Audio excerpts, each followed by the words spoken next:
Chapter 7. AJ. AJ started yelling as soon as I answered. I almost hung up. He called me a wuss and said it would have been better if I had never been there. He sounded drunk. Still, I asked if he was okay. I don't know why. He told me not to worry. He had a job at a music store and planned to come back to the cabin because rent was a waste of money. He said he'd return in a few weeks whenever his landlord kicked him out. That's when I knew I could not go back there. I grew up in a house full of yelling and cold silence and knew what it did to me. So instead, I visited AJ's mom. I brought clementines. We watched All My Children. She told me about losing her husband, about the pandemic, about AJ asking for money. She said she was worried he was drinking. I told her I was worried too. I promised I'd keep an eye on him even if I wasn't living there. And I kept that promise. I called him even though I hated it. I listened to his rants about politics and conspiracies and about how moving out proved I was a loser.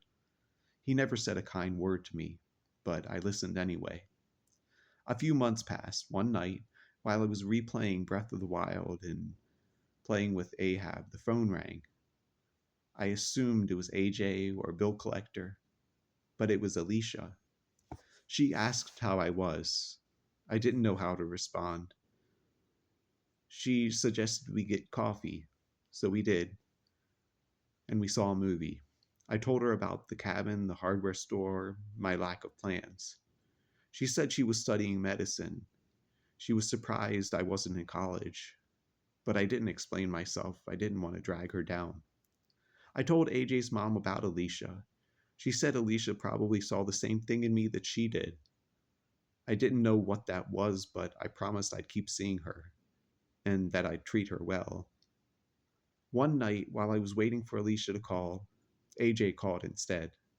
He said he had big plans, that things were about to change, that he said he missed me. I asked if he was okay. He ignored the question. He said he'd crashed his car.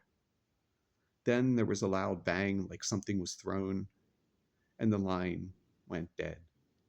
I told Alicia I needed to check on him. She told me to take all the time I needed and said that soon I should meet her parents. I called AJ back and he sounded normal again. He said he'd just been drinking a little bit and spilled something. When I said I wanted to come check on him, he threatened to gut me with his fishing knife, so I didn't go. I called his mom instead. She told me he lost the little money he had gambling. I knew he was drinking even more, and I knew that things were getting worse. Still, it was a 2-hour drive. I told myself he'd be fine. A few days later, I woke up to the news that he'd killed himself. Alicia called. She said she'd support me however she could. I told her she was too good for me. She laughed. I didn't. I'm serious, I said. I'm going nowhere. You deserve better. Then I hung up. Epilogue. There's something I left out.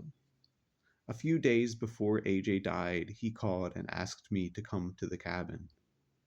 He sounded tired, flat. I said I couldn't get off work. He said I had abandoned the dream. I sighed and relented, saying I could come by for a little bit. When I arrived, he was waiting outside with a duffel bag. He said he hadn't slept. He smelled like alcohol. He told me to just drive. We got breakfast at a small diner. We didn't speak. He said he'd been homeless, then at a mission, then working again. He said things were going to be better. I didn't argue. Back at the cabin, the electricity was off. I told him I couldn't come back, that it wasn't healthy for me. He laughed, called me a wuss, gave me the finger as he grabbed his bag, and I dropped him off at the cabin. Then I drove away.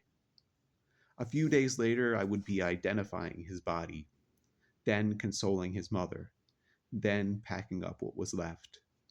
I told everyone I was fine. A week later, Alicia showed up with tomato soup. She watched me as I played Zelda. "What's so special about this game?" she asked. "I guess it's how I thought life would be," I said. "Simple," she said, "with a clear goal." I cried. I said maybe Isaac was right, that at least he hadn't given up. "He drank himself to death," she said. "Yeah," I said, "but he did it his way." Months later, the cabin still hadn't sold. I drove out there with Ahab. The windows were boarded up. I sat on the floor and cried. After a while, Ahab whined. I got up, led him into the car, and started the engine. I drove away. I still don't know what comes next.